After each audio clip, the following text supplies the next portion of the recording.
Hello and welcome to the Best and Worst Pictures podcast. I'm your host, Jake, and with me is Ian. William. And Mud, how you doing? Sherbert. What is this show, you might ask? Well, every so often we watch a Best Picture winner and decides one of the best or worst pictures among the other winners. And since the dawn of the Razzies, we now do the same for the worst pictures as well. This week we're discussing the 61st Best Picture winner ever, which is, of course, none other than the hit 1988 classic Rain Man. To start us off, Mud has collected some fun facts, which we have not heard of them. So, Mud, take it away. Thank you, Jake. So, Rain Man came out on December 16th, 1988, and has a runtime of 134 minutes. For reception, we're looking at an 8.0 IMDb, 88% Rotten Tomato critics, 90% Rotten Tomato audience, 7.9 Metacritic audience score, 65 Metacritic critic score, 3.9 out of 5-star averaged on Letterboxd, and the critics' consensus on Rotten Tomatoes reads, "This road trip movie about an autistic savant and his callow brother is far from seamless, but Barry Levinson's direction is impressive, and strong performances from Tom Cruise and Dustin Hoffman add to its appeal." So let's get into that director, Barry Levinson. He's also known for Good Morning Vietnam, 1987, Wag the Dog, 1997, and The Alto Nights, 2025. Oh my God. You've seen recently, like least this favorite month. film of the year so far. Hell yeah. That's what we like to hear. Now, here's a fun fact about him. Early in his career, Levinson was roommates with George Jung, a drug dealer whose life was the subject of the movie Blow in 2001. Oh. He was portrayed by Johnny Depp. Barry is sadly not portrayed in the film. Now, let's move on to our actors. We have Dustin Hoffman, known for The Graduate, 1967, All the President's Men, 1976, Marathon Man, also 1976, and Chef, 2014. Now, here's a fun fact for you guys. Hoffman did not want to be an actor when he grew up. He wanted to be a classical pianist, which switched to acting in college after he took an intro to acting class, assuming that it would be easy. Next up, we have Thomas Cruise Mapother IV. I'm going to interrupt you for 1 second. I am so glad you wrote his full name like that, because my thing says, starring Tom Cruise, Mapother IV. Yeah. For his fun facts that you did not talk about ahead of time. No, Did you coordinate? We don't coordinate We these. both put his full legal God-given name. Because we both Sorry, went to we his IMDb page and went, "That's a funny fucking name." His full legal Birth name. Scientologist given name. Yeah, I don't know what they. Cthulhu. Spaghetti Chumwa. Monster. Who's the dude? It's a spaghetti. John Travolta. No, not He's John also Travolta. one. L. Ron Hubbard. Yeah, L. That's Ron the Hubbard, guy. the king of Scientology or whatever. So, anyways, other films of his include Top Gun, 1986, Born on the 4th of July, 1989, Tropic Thunder, 2008, Mission Impossible series, and Tom Cruise's The Mummy, 2017. Woo!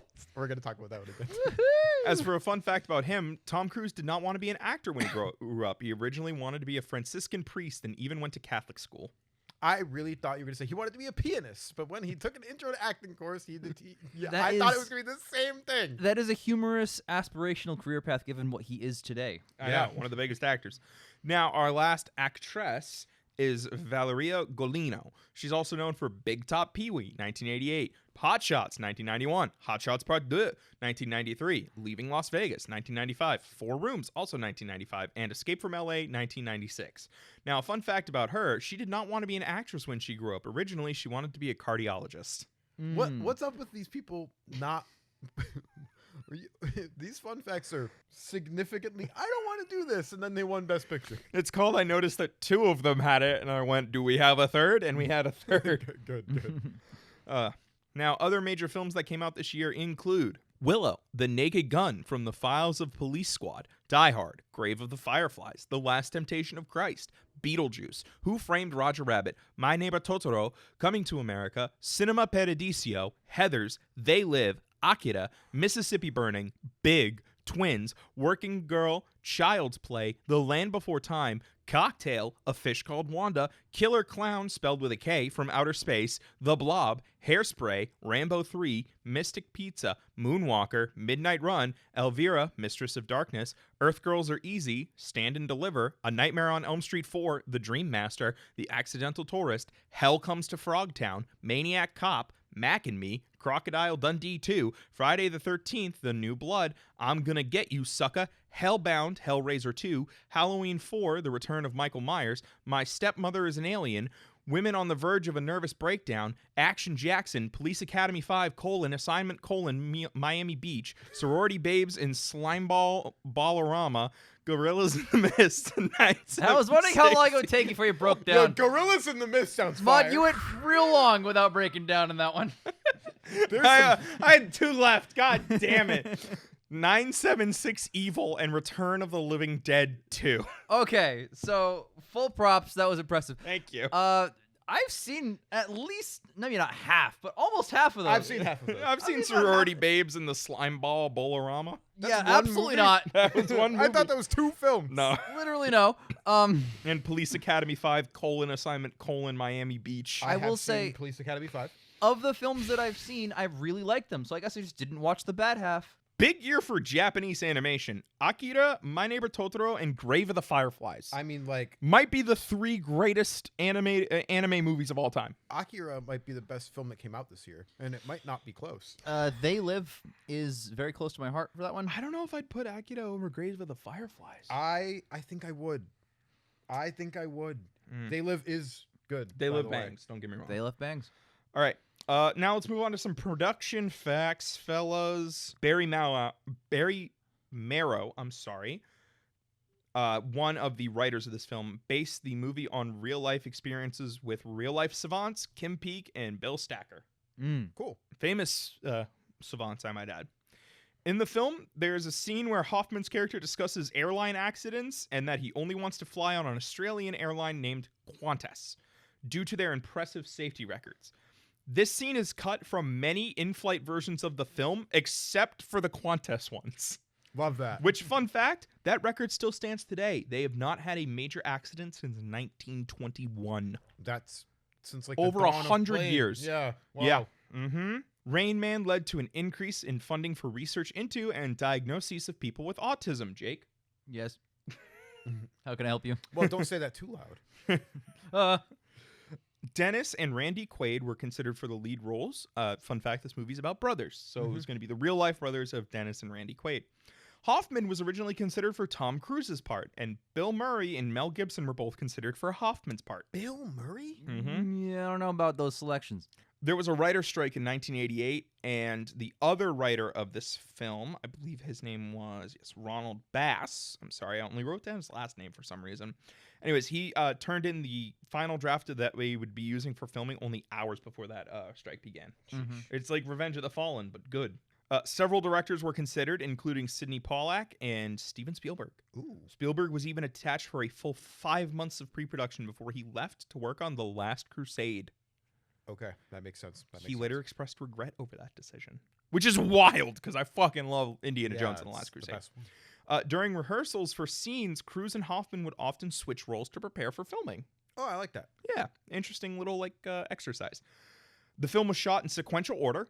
Hoffman injured himself one night while they were filming a car sequence and had to go to the hospital to get stitches in his hand. The film was a sleeper hit at the box office, going on to be the highest grossing film of 1988. Jake Hoffman, son of Dustin, is in this movie in a cameo scene. Love that. We pointed this fact out on a different episode, but my dad's name is Dustin. Yep. I'm Jake. Very weird. And lastly, Levinson instructed the composer, whose name I will reveal shortly, to avoid using strings to keep the score from being, quote, too sentimental. Now let's move on to the award show. No host this year. Peak show. Peak show. Actually, it wasn't. Oh. But we'll get into that. The show introduced the iconic line of, and the Oscar goes to. Before that, they'd been saying, and the winner is. Ooh. Mm-hmm. That's interesting. This production faced significant backlash to the point that a committee was formed by the Academy to do basically an autopsy. The main point of criticism was the opening number, in which Eileen Bowman, dressed as Snow White, and Rob Lowe sang a rendition of Proud Mary by CCR with the lyrics changed to be about the Academy and filmmaking. That sounds terrible. What's It was. I mean, it doesn't sound good. What's the controversy about that? That it sounds fucking awful. It was awful. Also, this was the most watched Academy Award until the 70th. That's really funny. So for almost a full decade. Wow. And entering the night with 8 nominations, Rain Man was the most nominated film of the night. And leaving with 4 wins, Rain Man also dominated the most wins front. Now let's move on to awards nominated. John Seal was nominated for Best Cinematography, but lost to Peter Bizio for Mississippi Burning. Stu Linder was nominated for Best Film Editing, but lost to Arthur Schmidt for Who Framed Roger Rabbit. That one makes sense. Mm-hmm. That movie is very well edited. Ida Random, Art Direction, and Linda Descena, Set Decoration, were nominated for Best Art Direction, but lost to Stuart Craig, Art Direction, and Gerard James, Set Decoration, for Dangerous Liaisons. Hans Zimmer was nominated for Best Music Original Score, Okay.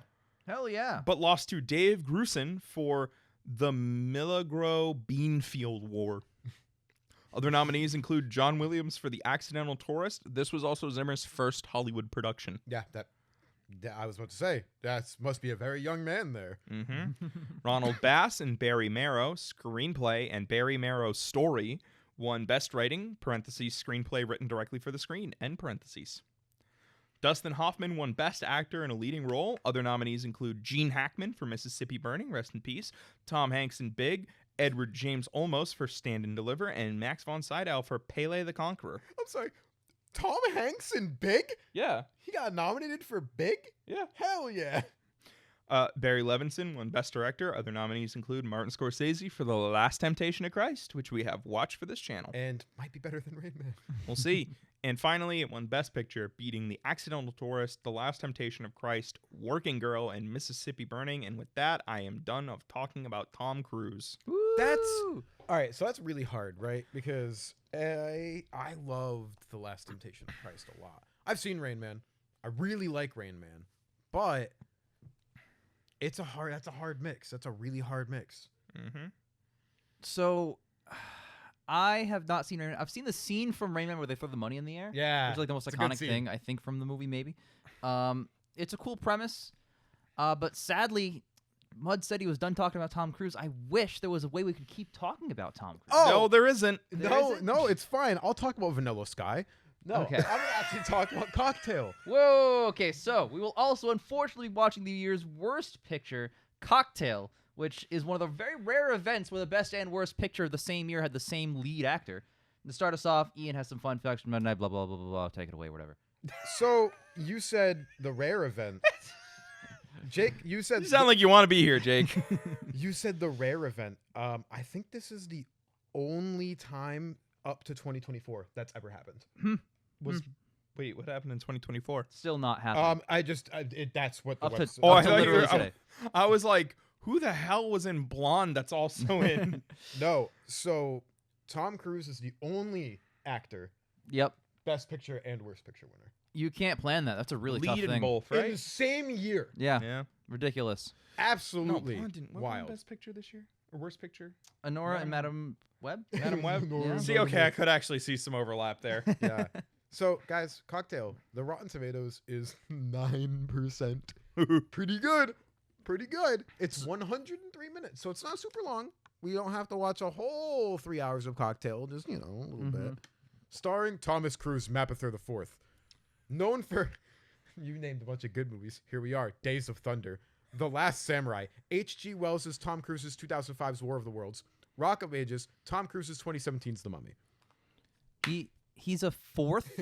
Yeah. There's 3 more Tom Cruises above him? There's 3 more Thomas Cruise Mapathors. Cruise is his middle name. Oh my god. It's a weird middle name. It is a weird middle name. I You'd would've think it thought- would be like a maiden name? I would have thunk that it would have been, not. It must be that. like his great. This movie also is starring another person that we've watched a little bit for the channel, Gina Gershon, known for Bound. She is one of the 2 main girls in Bound.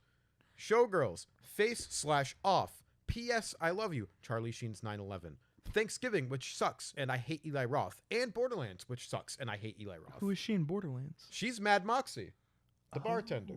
It's weird that you mentioned a bunch of films and then you just talked about how Charlie Sheen did 9/11. Charlie That was Sheen's an odd 9/11, the divergence, film. Ian Mello. Anyway, those- continue. Tiger blood can't melt steel beams. And I have 2 music fun facts for this movie, which we don't normally get music fun facts. The hit Beach Boys song Kokomo was made for this film. Oh? Don't Worry, Be Happy by Bobby McFerrin was released in conjunction with this film. So this film, wait 2 a minute. bangers. Yeah. So worst picture, my ass. If you bring those songs to the pop culture here, you deserve 10 Best Picture awards. What the hell? Yeah, so I just thought that was fun. I went, 2 certified that is bangers. all in caps. I'm like, the hit Beach Boys song Kokomo was written for this movie? I was very concerned because I didn't know that.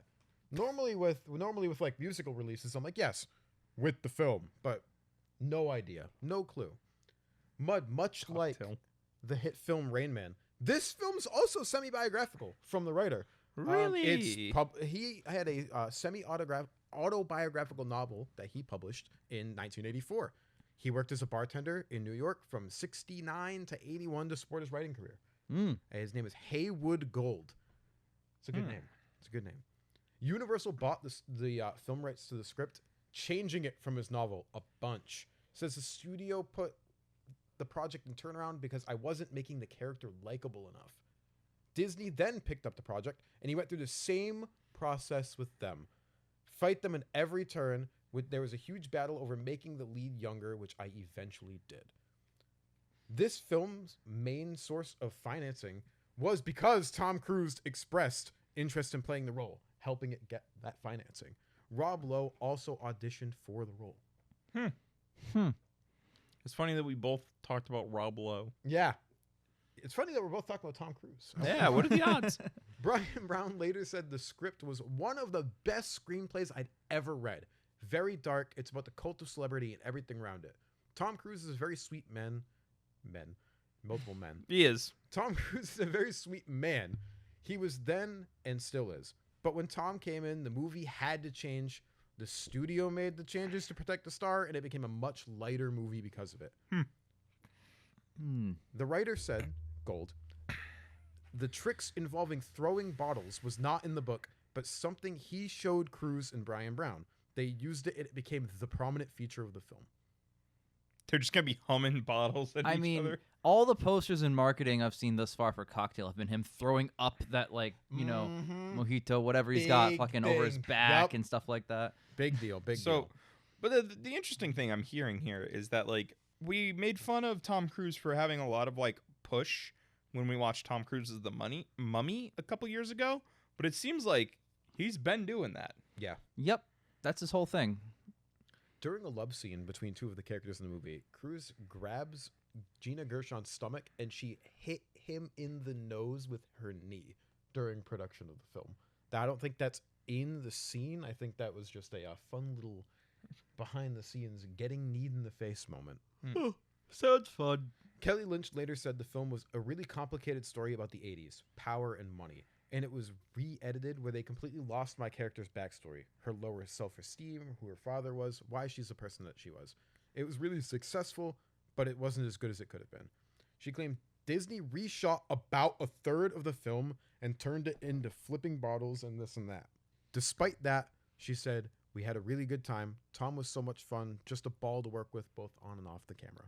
Cruise, Best Picture winning Rain Man alongside Dustin Hoffman, and also won the Razzie for this. Yep. That is he's the only actor that's happened with. Mm-hmm. He is the only actor. He's the only actor. The only actor ever. And lastly, the movies that beat for Worst Picture. I guess beat might not be the right word, but... So those are all better than this movie. Is The what we're movies saying. that beat Cocktail to not the win movies Worst that Picture. beat Cocktail but not win Worst Picture. Caddyshack 2. Mac and Me. Rambo 3. Ooh. Hot to Trot. I want to do one more thing. Normally with the Worst Pictures, we play budget and box office. So guys, I want to play budget and box office before we go. What is the budget for Cocktail? Budget $5 million. Box office $10 million. 15 million. I feel like it went oddly over budget. 15. Mud, you're closer on both. The budget was $20 million. This movie made $171 million Holy at the box shit office. You know what? That balls. makes sense. This it's Tom movie Cruise. is a financial success. Like, I by feel all like- counts, I think it said it was the 8th highest grossing film of 1988. Holy shit. So I'm just gonna throw this out there. I feel like this is going to be kind of a fundamental shift for the Worst Pictures, where it goes from being like, I guess last year, like the last couple years, it's gone from being like weird niche movies like Under the Cherry Moon and The Lonely Bolero. Lady and Bolero to like actually the worst film that came out. Like I feel Yes. like this is them almost actually having a little bit of like Yep. genuine like what's the word I'm looking for? Not rapport, but like respect. I think it goes from these weird niche films that no Yeah. one expected to be good, because the next one, I'm going to spoil it. It's Star Trek 5. It's Yeah. shit people sick of. Yep. Right? Yep. Like, Yeah. that's shit people sick of. Caddyshack 2, Rambo 3, Rambo 2, Leonard Part 6. I mean, hell, a lot of the winners are sequels, some of which we've already watched for Thons that Yeah. we're going to watch again. So I feel like this is like kind of like the big turning point where it went from just like weird, like Ian said, weird niche movies to like actually big Hollywood schlock. Yep. Like Yeah. this was them kind of like punching up a bit. Yep. Finally. And it kind of stinks because some of these movies that get nominated, we'll talk about later, are like, good. Damn it. Wow. Yeah. Wow. All right. Well, time to watch 2 Thomas Cruise. Thomas Mappa Cruise Papa John, the Mappa fourth Thor the fucking fourth. films in a row, baby. Does I'll that make see ya. it so that's Thomas Cruise Mappathor the 8th? Yes. No? Yeah. Yes. Yeah, because they're added. We onto add the it, If right? you add them together, Thomas- yes. Are we Cruise. multiplying? Yep. We're cruising right through Thomas. Thomas Cruise The Mappathor the fourth. 16th. We just watched Rain Man. How do we feel? Yeah. I Yeah. feel good. Yeah, I'm I don't good. know. I don't know. Yeah.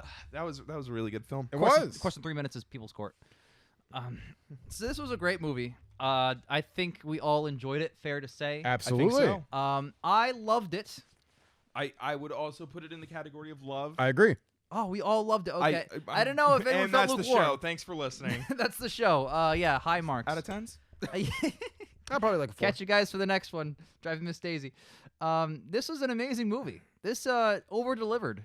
I don't have a lot of notes because I just became enraptured by the movie. I just straight up got invested. I also did not take a lot of I notes. did not take a lot of notes, but I feel like I have a lot to say. Yes. I think I want to open with the fact that Ian, you've seen Rain Man, yes? I have seen Rain Man. Yeah, Jake and I have not seen Rain Man. Right. And Jake and I were both kind of like, it wasn't what I was expecting it to be. Is I think the best way I could put it in the best way possible. Before going into this, I had a vague understanding that they played cards at at some point. Yep. Just like the general zeitgeist around the phrase Rain Man. You know what I mean? Mhm. Like I'd heard the phrase Rain Man before, and it Yep. meant like an idiot savant who wins money. Yep. That was my understanding of what a Rain Man was. And then while I was doing my fun fact report yesterday, I found out that the characters are brothers. Okay. And that is everything I knew about this I movie. must have blown by that fun fact because I didn't know they were brothers when we were watching it until they were brothers. I only mentioned it in a throwaway line because I didn't want to give that away. Well, good job. I mentioned it when I said that Dennis and Randy Quaid were considered for the roles, which is funny because they're real life brothers and the characters are Mhm. brothers. Mm-hmm. Yeah. But that was it. Yeah, no, this film is unbelievable. There's a mini series worth of character development packed into this 2 hours. I agree with you. It's Charlie very good. starts out literally at like one wild end of the spectrum to the point where you're like, wow, I don't even know if I like this guy or not.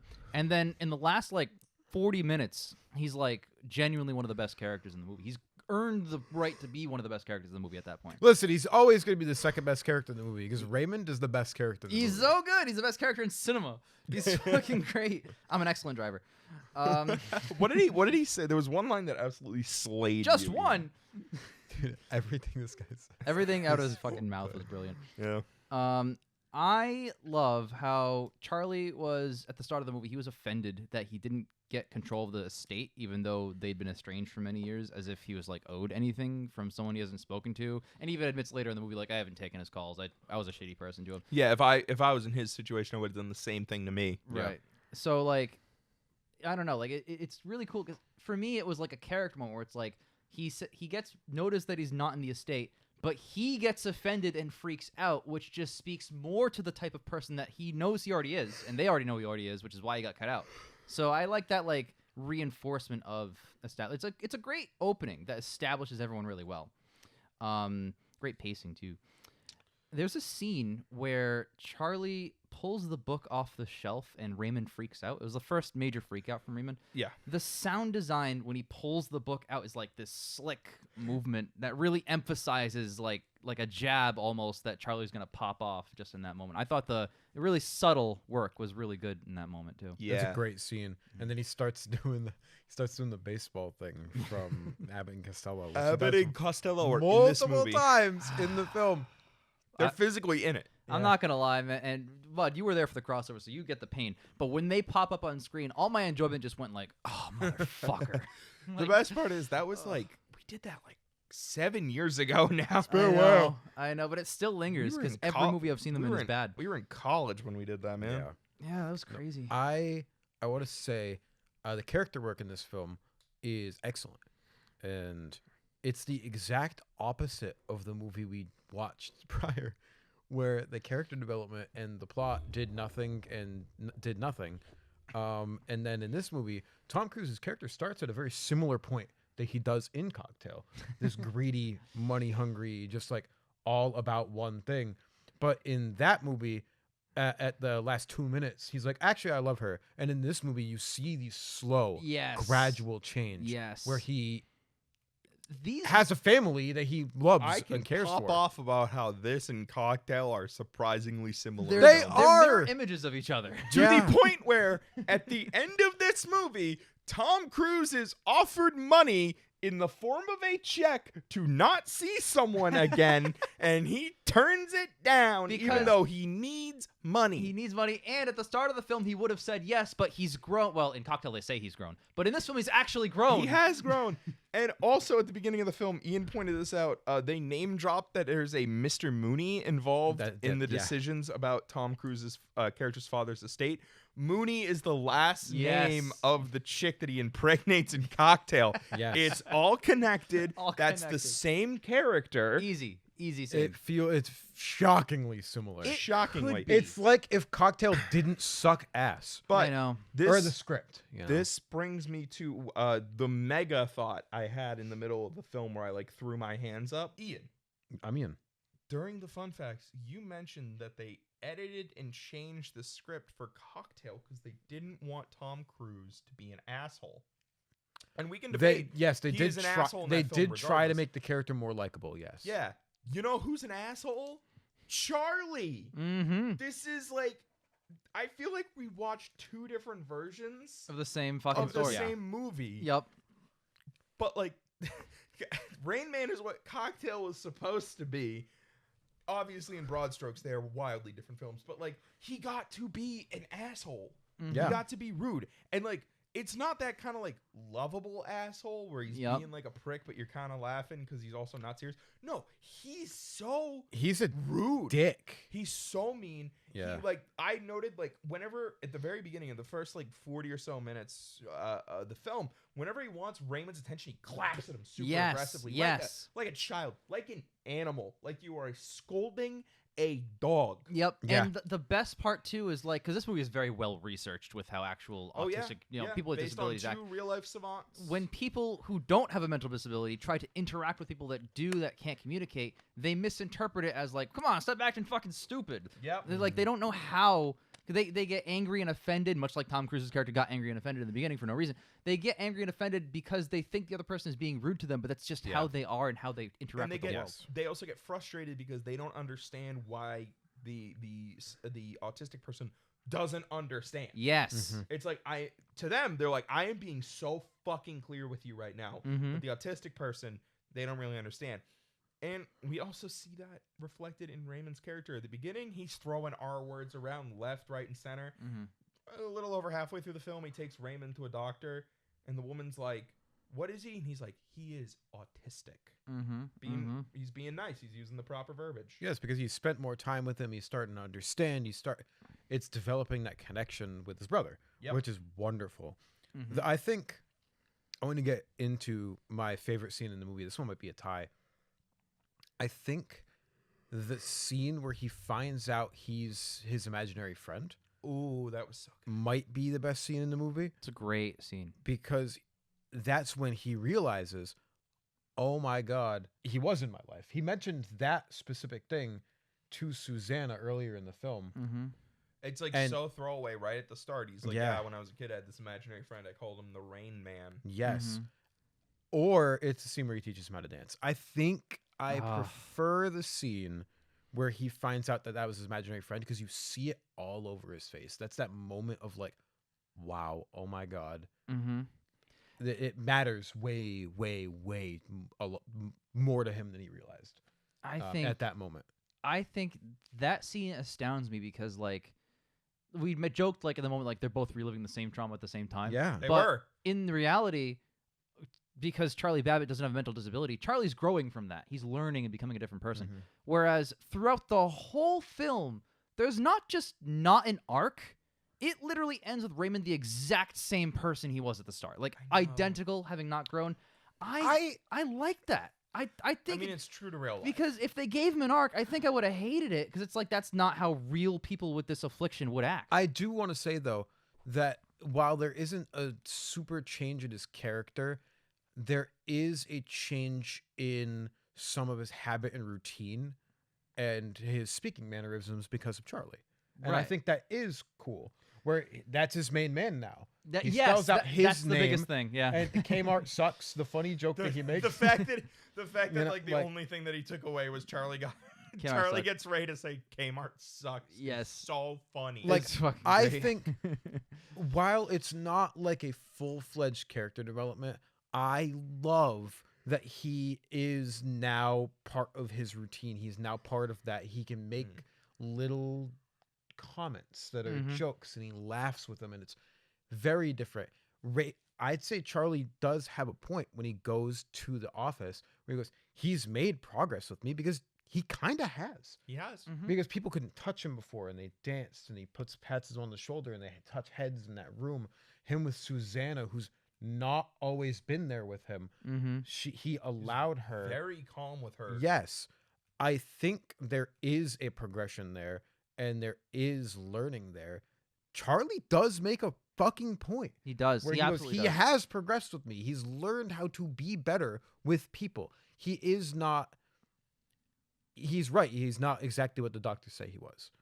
He's not. Raymond is not what the doctors say to a T. There is an element outside of that. Mm-hmm. Absolutely. I fully agree.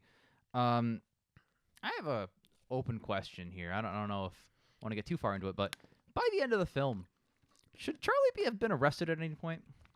Probably. Probably. You know what? We can go through it. I don't know. counting cards is not illegal. We can start Counting there. cards is not illegal. Counting cards is not illegal.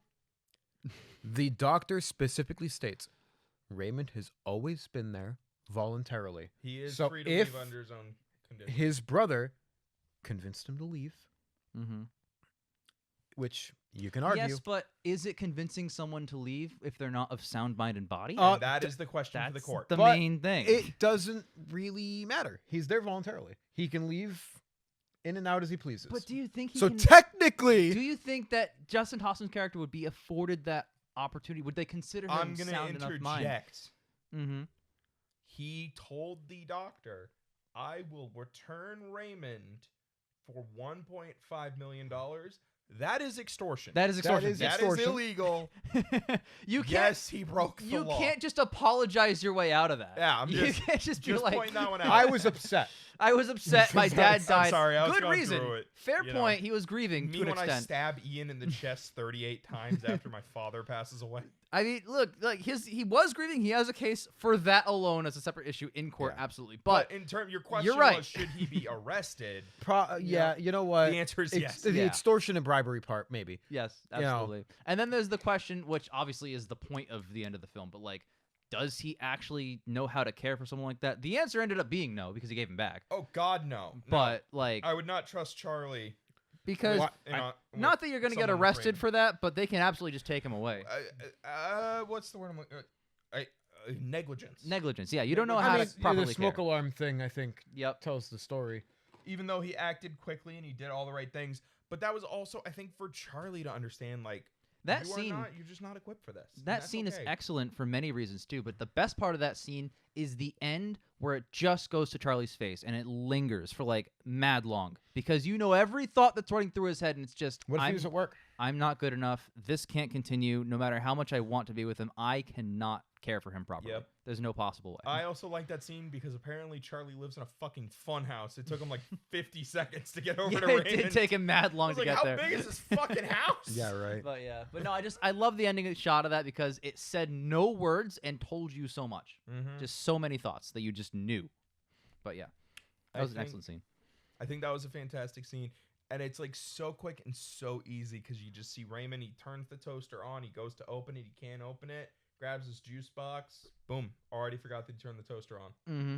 And it's Yeah. so quick. And it's just like, oh, fuck. And you're watching. You're like, oh, You know, yeah. shit. You know, like no words are spoken. You don't need this like big moment where you see it happen. You know, you don't need like a verbal tick from Mm-hmm. Raymond to be like toaster's on, toaster's on, toaster's on, and then he stops saying it. Yep. It's just so clear. Yeah. And we've talked a lot about foundational films on this. Oh podcast. yeah. You know, like we see movies that won Best Picture that are like the template Yep. for a genre. This is the template for like the unlikely duo road trip movie. Mm-hmm. You know what I'm saying? And it goes pretty far with that premise too, because he's not just an unlikely personality types. He's mentally disabled. yeah. So there aren't really a lot of other people like him. He's a pretty Yeah. unique case. But like the road trip duo, what I liked about this one is by the end, Charlie still kind of sucks, just a little bit. Just a little. Mhm. Like he's not completely defanged. That's like one of my major problems with like the road trip movie, where it's like the grumpy Mhm. guy who's driving the car and then the aloof guy who's sitting in the passenger seat. And by the end of the movie, the grumpy guy has just all the burden on his shoulders just magically lifted. Mhm. You know, like Charlie's still kind of a prick Sure. towards the end of the movie. Even after he has that revelation of like, I can't care for Raymond, he still puts up an earnest fight in that psychiatry Right. interview. He does everything he can. And I like that it's not for any other reason that he wants to be in his brother's life. Yeah. I like that it's not about money anymore. It's not about extracurricular things. Mhm. It's solely about the relationship with his surviving family. Yep. Mhm. And he sees that as a way to get the relationship that he never had with his parents. Yeah. And there's just something so like at your core human about that. Yeah. And you see it come across because like on the one hand you can be like, Charlie, you just had this whole incident with Ray this morning. You know this isn't gonna work. But there was something, I wish I'd written it down, but there was something in Charlie's speech where he makes it clear that like as much as he wants to do this for Ray, and I do believe he wants to do this for Ray, he's also trying to do it for himself. Mhm. And it's Yeah. just a beautiful moment where he's just like, no, I'm his family or something like that. I really wish I'd written down the line, but it's just like, He says, "This is my family. Why are you trying to interfere with my family?" yeah, that's what it was. Yep. Like, and you understand why, even though he literally just had a huge moment with Ray this morning that was bad. Mhm. Yeah. He's still in this room fighting tooth and fucking nail. Because he loves him. It's his brother. He does. Yeah. And it's beautiful. It's a beautiful fucking thing. And I love that, like, the exterior in the first and leading into the second act, the exterior of his like anger towards the hospital was like, "Fuck you, give me my money." But you see the real reason behind that is no one told me that I had a brother my whole life. Yeah. No, they kept that. My dad kept that. I get why my dad maybe kept that, but you guys didn't. I'm literally family, and I'm just like living in my own fucking world, and this guy's like existed and was implemental and important moment in childhood. Yeah. With fucking the incident. They allude to it so briefly, but the baby with the hot water. Mm-hmm. So obviously, whatever happened, they interpreted that as Raymond needs to go to a hospital. Yeah, 'cause he he's might hurt dangerous. the baby. He might hurt the baby. They interpreted it as, I think they think Raymond was trying to put Charlie in Mhm. the hot water. I don't like. They never get back into it, but like we don't know. Like, was he trying to help Charlie? Was he I trying to think- save him? So if I had to guess, Mm-hmm. so we understand the timeline is Charlie and Raymond's mother dies on January 5th, 1965. 1965.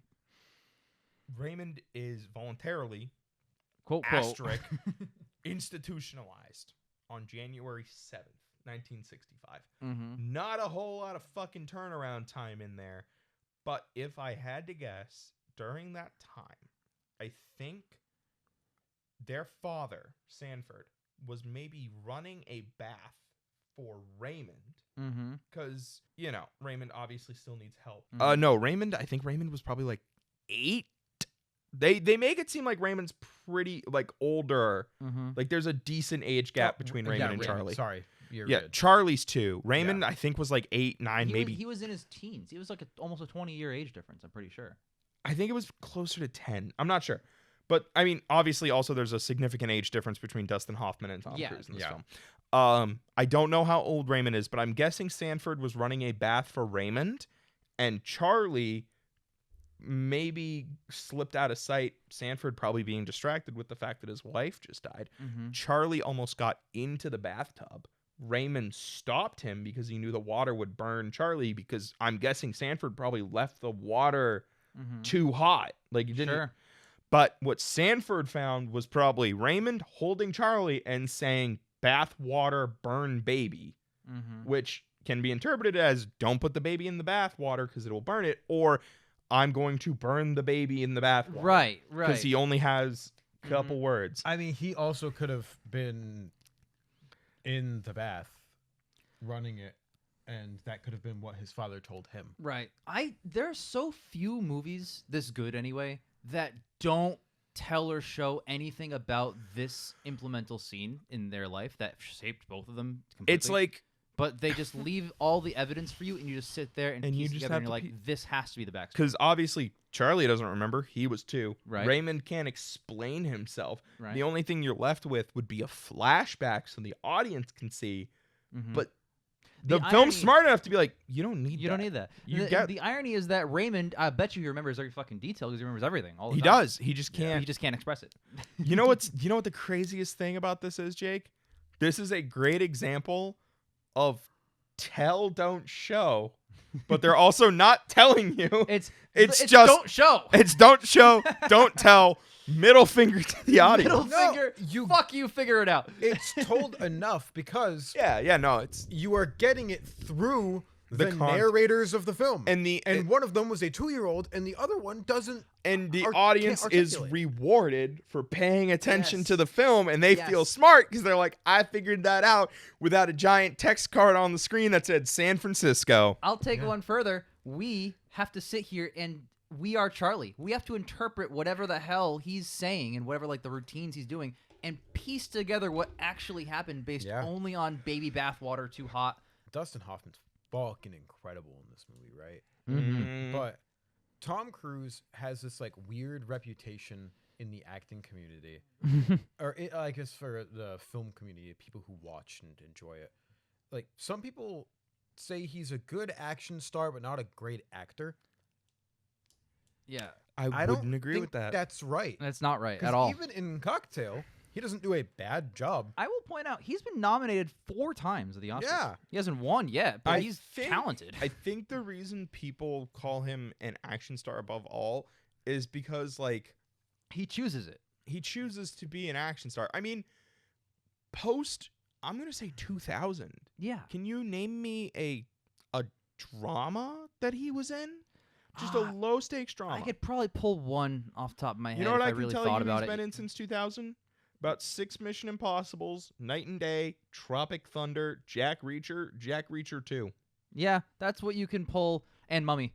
which And The is Mummy. Not the 2017 quietest And character everything I drama. just No. and World of Worlds. Everything Yeah. I just named is action or comedy. Yeah, a big blockbuster film. And look, he decides his own career path. He's got a He's- lot of power in he's Hollywood. Got plenty of money. Plenty of money, plenty He of power. can pick whatever he wants to. And you know what? If he likes doing action movies, more power to him. It's like Robert De Niro just doing really shitty comedies. But Yeah. it's But like probably, you anything know. else where it's like if he has to, he is fucking capable of acting his ass off. I think that's the case. You know what's funny? Even though he's older, I can probably compare him to like Daniel Radcliffe. Mm-hmm. Daniel Radcliffe made his fucking bag on the Harry Potter movies. Now he just does fucking whatever. Yep. Yeah, just He does weird pops shit. up in the most random films. Yeah. Mm-hmm. He's gonna be in Alejandro Inarritu's next film, Oh, that's very which is interesting. probably a quiet drama. But Okay, you so we know, got hey, one, hey, but, we like- bagged one. What But else? since then, Rock of Ages, Jack Reacher, Oblivion, Edge of Tomorrow, Mission Impossible, Mummy, Top Gun, Tropic Thunder, War of the Worlds. Now I'm going backwards. Collateral was more of an action, I guess. Last Samurai, more of an action, I guess. Austin Powers, The Joke, Minority Report, action. Space Station 3D, documentary. Yeah, okay, no. So he's been in. Vanilla Sky, 2001. Was like the last drama he was in. It's not even a good movie. I but was the original's 3. You guys were 5. good. Yep. Yeah. That was Like- the last like quiet character. It's not even that quiet. There's a lot of sci-fi in it, but like Yeah. it's the Yeah, yeah. last like character study there was that he did, and he's capable if he has to do it again. But he wants to do bigger So stuff. he basically stopped doing dramas when he was 40. And Yeah. you know what? It's More like, power fuck to him. it. No, and I think I just wanted to point it out. Yeah. A lot of people only see him as like this big action star, but he has the chops. It's just Mhm. what he enjoys. Yeah. And not Right. for nothing, but in the late '90s, shortly before Vanilla Sky, he did Eyes Wide Shut with Kubrick. Yeah. Which is like an amazing like as character drama as it gets. It's Kubrick. It's fucking Kubrick. It's I'm brilliant. sorry, that man is not. That man is not synonymous The- with action. Tom Cruise is not a prude by any means. He will do like Yeah. the nicest, like, deepest fucking Clearly, studies. he chooses to be an action star, Mhm. and you know what? He's damn good at it. He's not He like The is. Rock. Yeah, he's great, and like it's crazy too because there was a scene too where he had his shirt off, and I was like, "Damn, he looks like this today." He's built. He's not like ripped, but like God, he's I in need shape. abs. He's got abs. He's in shape. He's got muscles kind of everywhere. It's all the Scientology and virgin blood. Yeah, it's all the spaghetti that he eats to worship his monster or whatever the fuck. Spaghetti weed or I don't know what something. they do. I'm gonna be honest. Doesn't it involve volcanoes? It's about a monster that flies in the air made of spaghetti with meatballs. I don't think that's. I don't think the Scientology. flying spaghetti monster is actually from That's Scientology. not Scientology. That's no, the it flying. totally is. No, that's the flying spaghetti monster. I'm looking That's it a up. different thing. Are you looking up the flying spaghetti monster? I'm gonna Control F spaghetti on the Wikipedia page for Scientology. It doesn't show up. Wow. So What? It's equally as believable as what they actually do. I don't know. Don't start with them, bro. All right. Oh, they're gonna cancel our show. We have no views. Fuck off. What if everyone who watches this is a Scientologist? Have you Oh considered that? no. Bruce is from Utah or something. You're gonna get offended I don't because know where I made Bruce. a Where's joke. Bruce from? Oh no. Middle America. That's Utah. Utah It's just Utah. confirmed. Get fucked, Bruce. That's not Utah. No, but Dunk it on Utah. Which acting is in not this Dunk it where on is. Bruce. I think Tennessee. I think. Tennessee's the South. acting in this movie is excellent. Yes, back on track. Hands down, bar none. Script really good. Really good script. Oh work. yeah. Character development. Oh, I didn't slot it. Yeah. We'll get to it. We'll get to it. I did. guys. I We'll don't- get to it, fellas. I don't know if I have much more to talk about other than just I had the a juggernaut that is a lot of movies where there's a character that has autism or special needs or has some kind of developmental disorder. Yeah. What's the best way to put it? Don't it's portray it bad. properly. Yeah. What is it? The Good Doctor? Yes. I haven't seen that show. House. I hear it's not good. No, that's a different one. Good Doctor Ian's right. It's about a guy The- with autism who becomes a doctor. I am a surgeon. That shit. I Someone- thought no, Um, wasn't the good doctor? Doesn't she? Nope, that's Nurse Jackie. Yeah, it's the one where he goes, "I am a surgeon. I am a surgeon." You know and that the guy other was guy Charlie looks at- Bucket in the 2005 Charlie. I do know that, but Mhm. like Sorry, I needed to. Say that is like, oh, it's a character and he's so smart and he has autism, and like half of the show is him like asking transgender people offensive questions and like yelling. the and kind of it's like- shit that RFK wants to put people down for. Yeah, it's not good. Mhm. It's not a good representation. There's a difference between representation and representation. There is a good and a bad version of both of these things. I believe the word you're looking for is tokenism. Yeah, To an that's probably extent. a better way to put it. But it's just, this is like a crowning achievement in what to do if you're making a film about that subject. Can I make a bold statement? I think Dustin Hoffman is my favorite leading performance in a Best Picture film so far that we've watched. Yeah, I really like Kramer versus Kramer. It's the 61st one that we've seen, and this one is probably my favorite by him. Of the three? Well, I mean, I think of every leading performance we've seen. Ooh, of every leading performance? Of the 60 so far, yeah, 61. I think so. Ooh. Oh. I can't pull a better one. And I've loved some stuff thus well, far. Ordinary People's my favorite one. I'd lean there. You know, Acting is great in that one. You know, I'm the least biggest Jack Nicholson guy, but I think he does a fantastic That job. would be my second.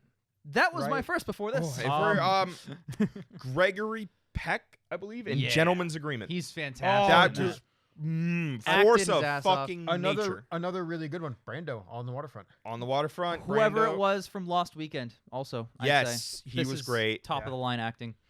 I mean, we're just doing the actors right now, not the actresses. Pure lead acting. I mean, Jack Lemmon too in The Apartment, right? Oh, he's great too. Yeah. Yeah. Fun fact: these are the best pictures for a reason. Yes. Well, Yep. Mud, you were talking about how some of these are like formative films that set the tone, and films have like done this style since.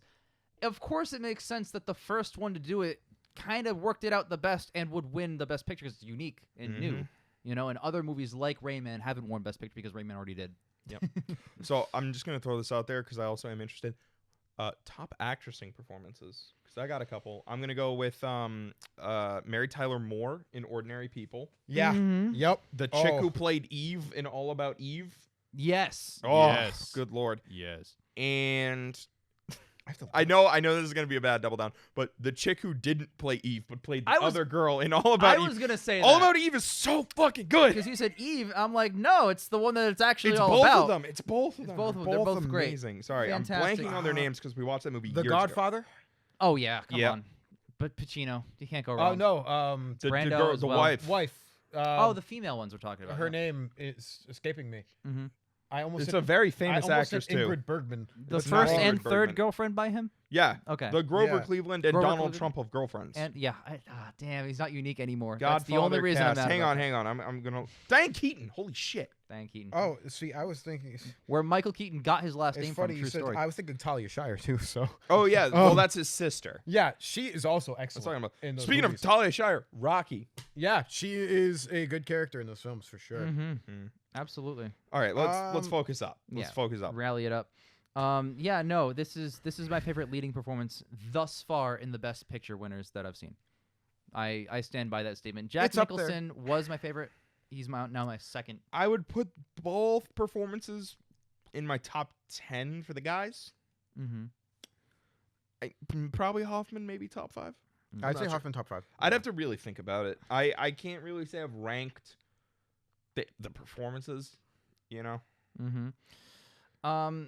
Yeah, it's really funny to me, and sorry, this is a bit of a tangent, but it's relevant to like the big picture of the show. When we do the best and worst pictures now, because it's the 80s, it's really funny to me because like we always record the commentary and intend to talk about the bad one too, but we honestly spend like 90% of the time talking about the best picture and like 10% about the worst picture. We don't need to talk about the worst picture. Well, Watch the commentary, and then you know how we feel. What I'm getting at is that this one has the closest ratio of we also talked about the bad one because they're two halves of the same It's coin. the same dude. Like, it's so hard not to talk about. It's almost the same character. It's almost the same character. It's hard not to talk about. And the bad thing is this worst picture also had the best acting of all the worst pictures. It's like you squint and tilt your head at these two movies, and Yep. like they start to look the same. They start to look similar, yeah. And it is mostly in the broad strokes, but like in both movies, Tom Cruise is offered a check to never appear in someone's life again. Mm-hmm. That's the one thing I wanted to touch on right Yeah. as we wrap up. Tom Cruise, Charlie's character, is laid out from the start of the film. Mhm. There is a scene where after meeting Ray, Charlie confronts Dr. Broomer and flips shit at him and is like, "Why didn't I know about this? Why didn't you tell me?" And the doctor's like, "Well, what could you have done? What would you have done?" He just goes, I don't know, but that's not the point. Mm-hmm. It's not that he's asking to cure him. I mean, he does ask for that eventually before realizing he can't. But, like, it's the principle of the matter. Mm-hmm. and Like, you know, I deserve to know that I have a brother. yeah, and I deserve to said choose that- to be in his life. I said that while the scene was happening, where Yep. he goes, "I don't know." I'm like, that's not the point, though. Yeah. And That's it's not the point. great Mud. 'cause Charlie doesn't realize that's not the point either. Yeah. He's not, he's angry. He's angry at a lot of stuff, He's but he angry doesn't at understand that one of the things that he's mad at is just the fact that he was denied this familial bond by forces beyond himself. And his father too. His father. Mm-hmm. Yeah. I slaughtered it. I want to talk about where I slaughtered it because it ties back directly to my score. Okay. So I also, I've also slaughtered. mine's really funny. Okay, Mine's a really so- funny slot. I'll begin. It was just 2 episodes ago that I slotted Platoon as my highest 9 out of 10, and Yep. the next one above Platoon was a 10. Now it's Rain Man. The only reason it's a 9 instead of a 10, because it is basically perfect, is because some things were a little fast and loose with like. Hi, can I please have my autistic brother watch TV in your house? I know I'm a complete stranger and you Yeah. have 4 kids. I get that it's a voluntary hospital, Yeah. but if he fucking abducts this dude and then demands ransom, There's- they're calling the cops. Like You're calling the police. this guy. That's why I asked. Like at the end, I was like, should he have been arrested? It's like, yeah. Like many people would have arrested him along the way. But regardless, those are. It barely escapes plausibility. It's just it's such a great movie regardless of all that, and it pulls itself together. And everything else about it is just fucking perfect. 9, very very high 9 out of 10 for me. I just want to. So I also mine is a 9 out of 10. It's right above Kramer versus Kramer, the other Dustin Hoffman film. That's why it's funny to me because I put them directly next to each other. They're both just as good at each other for different reasons. Yes. Both excellent character studies, both full of fun and whimsy and custody. It's very strange how similar they are, but also how different they are. And I really love both of them for different reasons, but mostly because of the script and the character work. And Dustin Hoffman kills it in both of those. He does. He does amazing. So mine is also a 9 out of 10. Nice. Good. I love when we unilaterally agree. It is above Platoon Ooh. and below Kramer versus Kramer. It's That's- a sandwich. I So, gotta give yeah. it to Kramer versus Kramer. I'm sorry, that movie makes me feel things. Don't be sorry. Kramer You know? slapped. Oh, I'm sorry. I put this 9 next to this other 9. Oh Yeah, my god. No, I know. Oh man, Brilliant it's movie. so tough. You know, I fucking. Mm-hmm. But it makes you feel good, man. It does make you does. feel good. It And really does. You see the frustration of like having to deal and having someone like this in your life, but also like learning about the joy and the beauty that having someone like this can bring. Well, and having someone in general too. 'Cause he doesn't. he have didn't anyone. have much. He has Susanna, and he was kind of a shut-in at the beginning of the movie emotionally, and Was. you can see it slowly. That's one thing too that we didn't really touch on. He was an emotional shut-in, and throughout the movie, as he spends more time with his brother and he spends more time learning about those emotions and how he's actually feeling, he is like his brother in many ways in the fact that his brother also couldn't show emotion Mm-hmm. very well. And Charlie starts to open up and show that emotion because of that and in Mm-hmm. conjunction with more and more care and familial bond. To add on to that, because I love that point, we're supposed to be wrapping up. We have so many more points. It was a brilliant fucking film. When towards the start of the movie, whenever that like Charlie would try to communicate with him, and he rebuffs him or just talks about the TV or something, and Charlie just gets like so mad because a person would get mad if another person did that to them. But this isn't really the same as a person talking to another person. He's got a mental issue that prevents that. But then every other scene in the film, like especially after those like blow up incidents, like in the car with talking about Kmart, you fast forward to the scene where they're right before he teaches him how to dance. He's like, "Hey, I'm super sorry. I got a little carried away. I got greedy."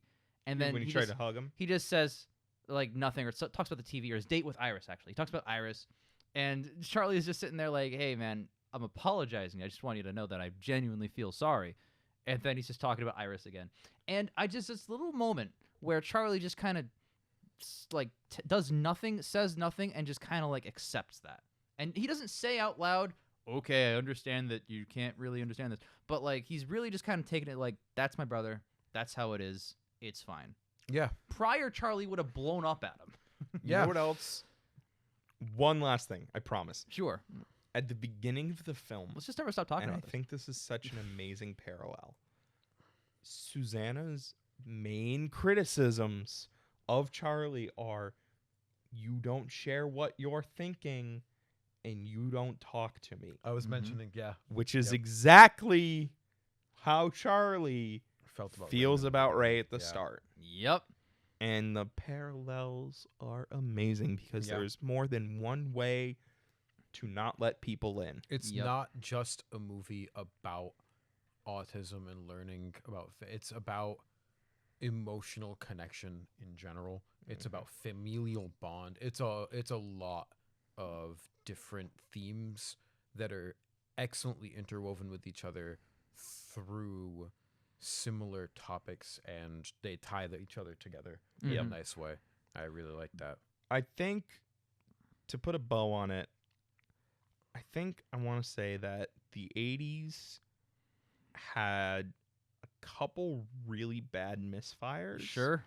Well, we have one more, don't we? We have Do one have more. one more, but my Yeah. point is we are sprinting towards that finish line. I Yeah, we know. are. I'm so excited. Yeah, there have been at least one film, maybe two, that I've given a 10 out of 10 for, just in the 80s alone. Yeah. Amadeus, I think, might be my favorite of the 80s. We'll get there when we get there. I haven't I- seen Driving Miss Daisy yet. I have only given 2 films from the 80s a 10 out of 10. Though, to be fair, I've only given 2, 4, 6, 7 10s. Mm. So that's 2 7ths. That's a big ratio of the ones so far on the show. Yeah. And I can tell you for a fact that when we do get to the 90s, there are some fucking hitters. There are some films that are gonna blow your socks off, and there's also Shakespeare in Love, which is there too anyway. But Yeah, regardless, this is going to be an exciting time. So, with that, I think we've wrapped up our Rain Man thoughts and discussions and feelings. I have one And- more thing to say. Yeah. Are you an excellent driver? I think Ordinary People's still the best one, Oh, yeah. and Gigi's the worst one. I'll tell. Well, we also have to do the worst. Oh, the best worst picture is probably Mommy Dearest or Leonard Part 6 or fucking the other one. No, it's probably Mommy Dearest. It has something to say about anything at all. And the worst one's Under the Cherry Moon because I wanted to die the entire time. I'll go next. I can go next. The best one, I think, is still... Wrong. Did I rank the wrong one? I don't know. Okay, it's here. I thought Cocktail was the best one. No. One Flew Over the Cuckoo's Nest is the best one. And Tom Jones remains the worst. I don't see that being topped maybe ever. Bottomed. Bottomed. Jones. Speaking of bottoming, the best and worst pictures are, the best one is, of course, Cocktail. I think it takes the cake. Not because it's a good movie. It's very bad. But it's the least bad of the films that are very bad. Yep. And the worst of the worst is Bolero. I just can't stand Bolero. There was is porn, gross. so The best picture is and probably shall always be The Godfather. The worst best picture is and will always shall be The Greatest Show on Earth. Until you watch the 6 that you missed. I will, I promise. Because both Ian and my worst still Are from that. are from that era. So I know. wonder if they'll influence your decision. I need to. It's just, dude. Okay, the real mountain is that the first one I missed is Around the World in 80 Days, which is 3 hours long. It's also boring as fuck. That's the other thing. You guys have But told me multiple Around the times World it's in 80 boring. Days, there's parts of it that are actually interesting. It's 3 hours long. Yeah. Well, you know what? You got the next Do you few remember- weeks off the show. You could find. Do you remember 3 that time I texted you guys and I said, all right, I'm going to watch Around the World in 80 Days, and then 10 minutes later I texted, it's 3.5 hours. Fuck that. Yup. That was a good day. Understandable. I watched Mother Couch instead. Oh, you should have watched 80 Days. Now, as for the worst pictures, Yep.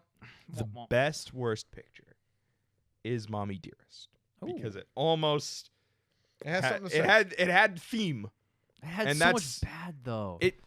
Listen, that is the understanding of all of these movies. Yeah. It's the closest one where I was like, you at least tried. She went Mhm. Crawford. And the worst pictures, Howard the motherfucking Duck. Ooh. Good Lord. Lena Thompson, you were so beautiful in that movie. She was. You were fucking hot. Wait, Alright. so Howard's worse than Cherry Moon? Just Yeah. even in that double down. No. Yep. Yeah, no, Yes. no, it's I'm not. with Ian on that. I don't think. Under the Ah. Cherry Moon gave me negative enjoyment. Howard the Duck gave me something. Howard the don't Duck know. made me want to peel my skin off with a I potato I peeler. laughed a little bit at some of the jokes. There was a girl I could look at for some of the movie. Yeah. Duck. Yeah, good We'll point. see you in the next one. We'll see you with Driving Miss Motherfucking Daisy. And Oh, Star Trek V: The Final Frontier. Yep. I had to think about it a lot.